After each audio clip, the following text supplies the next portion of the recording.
последние годы из уст политиков все реже слышится слова «многонациональная страна», а слышится «единый российский народ». Как вы думаете, не приведет ли это к унификации и не потеряет ли Россия свою уникальность? Тут в стратегии, которая принята была в декабре 2012 года, и на сегодняшний день она действует, стратегия государственной национальной политики, там очень четко прописано вот это абсолютно взаимосвязанная двуединая цель.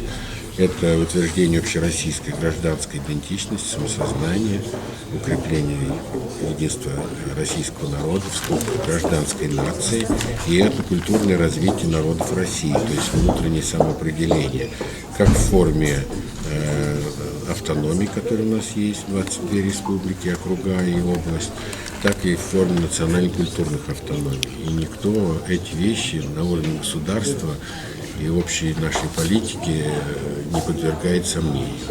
И делается, в общем-то, хотя программа не очень деньгами обеспечена, вот программа этнокультурного развития народов России, утверждение российской идентичности или укрепление единства российской нации.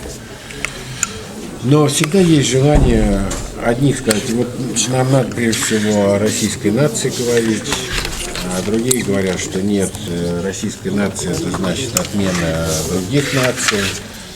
Но здесь нужна, конечно, разъяснительная какая-то работа и со стороны научного сообщества, хотя среди ученых тоже идут споры до сих пор, и медийная сфера медиа должна, конечно, свою какую-то функцию просветительскую, разъяснительную здесь на себя взять. Потому что, конечно, если многие десятилетия мы говорили о том, что у нас национальные государства – это республики, бывшие союзные, а Советский Союз – это многонациональный народ и не больше, только дружба народов, то перестроиться на то, что мы все-таки один народ, при всей своей сложности этнической, религиозной и всяких других региональных, исторических особенностей. Вот на это настроиться не всем и не всегда удается, но надо. Но это не приведет к унификации. Никогда, когда-то было время, никаких концепций не было, никаких миннацев не было, а народы были, есть, и они будут. Как вы думаете, преподавание национальных языков на данное время на должном уровне преподается? Я думаю, что мы некоторые позиции утратили по сравнению с тем, что было, скажем, до 91 года в старой советской школе, но в то же время за последние 20 лет интерес к нерусским языкам, к языкам других национальностей, он, безусловно, вырос.